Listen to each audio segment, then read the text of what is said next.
اس نے 1 سیکنڈ نہیں لگایا تھا 50,000 کا چیک کاٹ کر ان کے ہاتھ پر رکھنے کے لیے۔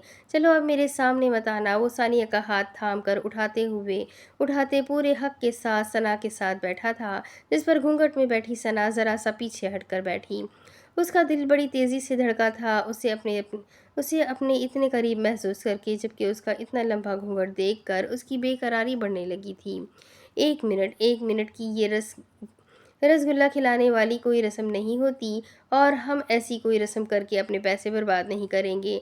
زاوش کے کہنے پر سب سے پہلے احتجاج ساحر سائی نے ہی کیا تھا، جو اپنی طرف سے نئی رسم ایجاد کر چکا تھا۔ کیوں نہیں ہوتی؟ یہ میری رسم ہے، میں نے بنائی ہے، اور اب سے یہ رسم ہوگی۔ بس یہ میرا آخری فیصلہ ہے، اور خبردار جو کسی نے مجھے منع کیا، آخر ہم سالیاں ہیں، ہم اپنی رسمیں خود بنا سکتے ہیں۔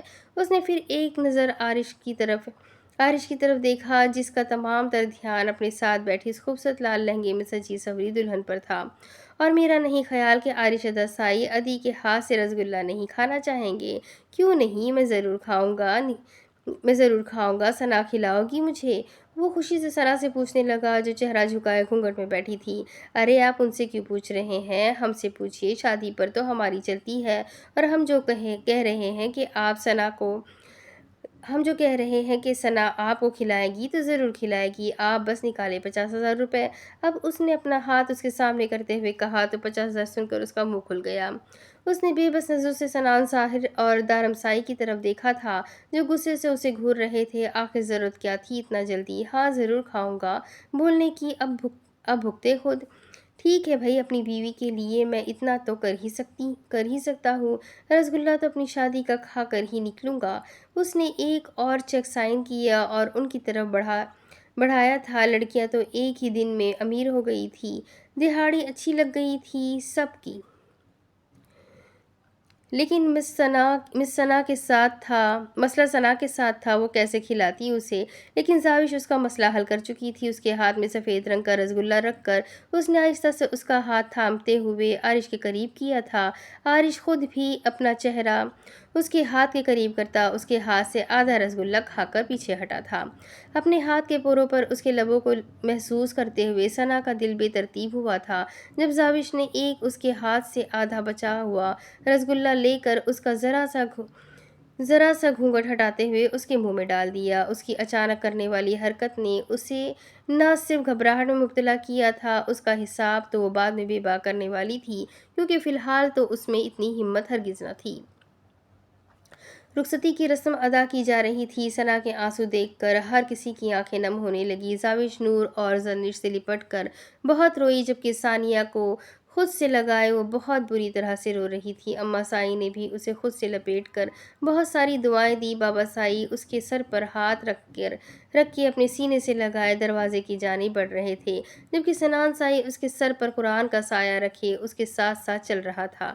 کتنا تکلیف دہ لمحہ ہوتا ہے جب بیٹیاں رخصت ہوتی ہے، تو صرف والدین ہی جانتے ہیں کہ یہ لمحات کتنے مشکل ہوتے ہیں۔ نازوں سے پلی بیٹی کو کسی اور کے حوالے کیا جاتا ہے۔ آج اسی تکلیف سے اس گھر کے لوگ گزر رہے تھے۔ وہ کوئی بہت دور نہیں جا رہی تھی، فی الحال تو وہ اسی گھر میں ایک کمرے میں جا رہی تھی، جسے سب لوگ عارش سائی کا کمرہ کہا کرتے تھے۔ لیکن اس کے باوجود بھی ان کی بیٹی اس سے دور ہو رہی تھی، وہ بہت دور جانے والی تھی ان سے۔ شاید وہ ہر روز اس سے بات نہ کر پاتے، ہر روز اسے دیکھ نہ پاتے، لیکن پھر بھی ایک یقین تھا کہ ان کی بیٹی وہاں خوش رہے گی، سکون سے رہے گی، اپنی زندگی سنوارے گی، اپنی خوشیوں کو جیے گی۔ ان سب کو یقین تھا کہ عارش کے ساتھ اس کی نئی زندگی کی شروعات بہت خوبصورت ہوگی۔ عارش کی محبت گھر میں کسی سے چھپی ہوئی نہیں تھی۔ کمرے کو بہت خوبصورتی سے سجایا گیا تھا۔ اس گھر میں ہمیشہ سے عارش کو بہت اہمیت حاصل تھی۔ وہ جب بھی پاکستان آتا تھا اسی گھر میں رہتا تھا، اسی لیے اس کمرے کو سبھی عارش سائی کا کمرہ ہی کہا کرتے تھے۔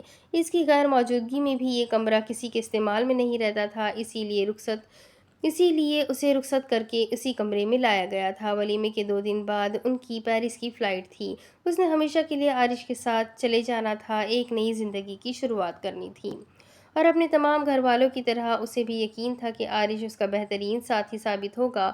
وہ کمرے کی خوبصورتی کو ستائشی نگاہوں سے دیکھ رہی تھی جب دروازے پر دستک ہوئی۔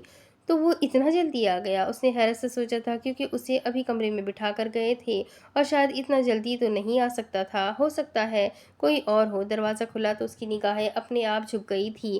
اس نے دیکھا کہ دروازے پر کون آیا، لیکن آنے والا کون سا اس سے دور رہنے والا تھا جو اسے پتہ نہیں چلتا۔ وہ تیز تیز قدم اٹھاتا اس کے پاس بیڈ پر آ بیٹھا اور اس کے ہاتھوں کو اپنے مضبوط ہاتھوں میں تھام چکا تھا۔ اس کی بے چینی اپنے عروج پر تھی۔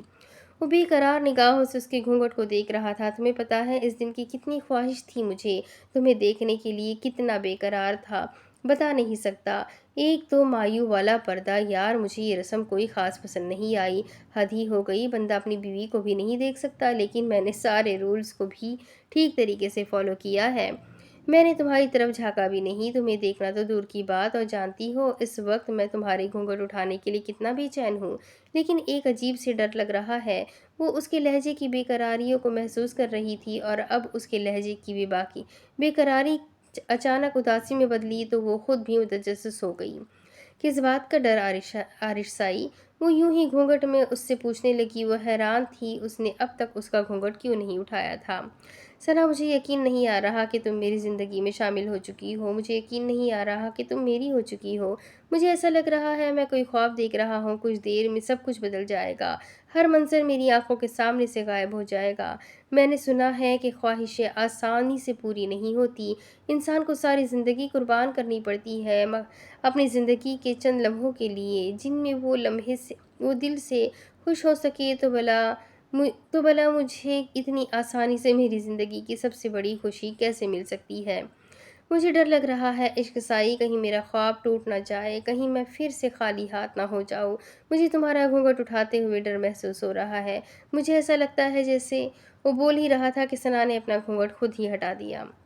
یہ لے، ہٹ گیا گھونگھٹ، اور دیکھ لے مجھے، یقین بھی کر لے یہ کوئی خواب نہیں، حقیقت ہے، اور آپ سے زیادہ اس حقیقت کو محسوس کر کے مجھے خوشی ہو رہی ہے۔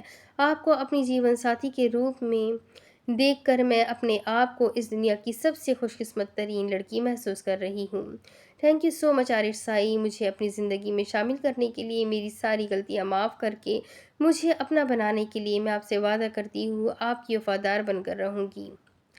آپ کو کبھی مجھ سے شکایت کا موقع نہیں ملے گا۔ میں وعدہ کرتی ہوں کہ میں ایک اچھی ہمسفر ثابت ہوں گی۔ اپنے دل سے ہر طرح کا ڈر نکال دے۔ اب تو اللہ پاک کے فضل و کرم سے سب کچھ ٹھیک ہو گیا ہے۔ اب ہم دونوں ایک ہو چکے ہیں، اور انشاءاللہ ہم دونوں ایسے ہی ہمیشہ ساتھ رہیں گے۔ بے شک وہ اس کا چہرہ دیکھتے ہوئے کہتا، اگلے ہی لمحے اسے تھام کر اپنے سینے میں بھیج چکا تھا۔ ہاں، ہم ہمیشہ ایک ساتھ رہیں گے، اور مجھے یقین ہے کہ تم اس رشتے کو پوری ایمانداری سے نبھاؤ گی، لیکن ابھی ہم ایک نہیں ہوئے، ایک ہونا ابھی باقی ہے۔ اس کے کانوں کے جھمکے اتارتے وہ زمانی انداز میں بولا تو ثنا شرما کر اس کے سینے میں سر چھپا گئی۔ عارشائی، وہ کچھ کہنا چاہتی تھی کہ عارش نے اس کے لبوں پر انگلی رکھتے ہوئے خاموش کیا۔ میرے خیال میں آج لبوں سے باتیں کرنے کے بجائے ایک دوسرے کے دل کی سننی چاہیے۔ محبت میں الفاظ سے زیادہ خاموشی بولتی ہے۔ آج ان خاموشیوں کو مل کر سنتے ہیں اور محسوس کرتے ہیں۔ وہ آہستہ سے اس کا چہرہ اپنے ہاتھوں میں تھامتے ہوئے اس کے نازک لبوں پر جھکا۔ اپنی محبت اور شدت کی پہلی مہر اس کے لبوں پر ثبت کرتا وہ اسے اپنی باہوں میں قید کر گیا تھا۔ اب جو سلسلہ شروع ہوا تھا وہ لفظوں کا نہیں، خاموشیوں کا تھا، سینے میں چھپے دل کی بے ترتیب دھڑکنوں کا تھا۔ کمرے میں خاموشی کے ساتھ ساتھ ان دونوں کی گرم سانسوں کی آواز بھی ماحول کو فسانگیز بنا رہی تھی، اور وہ دونوں ایک دوسرے میں کھوئے آج مکمل ہو گئے تھے۔ آج ثنا سب کو بھلا کر صرف اور صرف اپنے عارشہ کی ہو چکی تھی۔ آج عاشق سائی نے اپنی سچی لگن سے محبت کو، اپنے عشق کو پورے حق سے پا لیا تھا۔ اب اس کے آگے کی کہانی میں آپ کو اگلی قسط میں سناتی ہوں کہ اگلی قسط میں کیا ہوگا۔ اس کا کلائمیکس بہت خوبصورت ہے، تو میرے ساتھ بنے رہیں۔ ویڈیو کو لائک کر دیں، چینل کو سبسکرائب کر دیں، بیل آئیکن کو ضرور دبا دیں۔ اگلے ویڈیو میں پھر ملیں گے، تب تک کہ اپنا خوب سارا خیال رکھیں، مجھے بھی دعاؤں میں یاد رکھیں۔ اللہ حافظ۔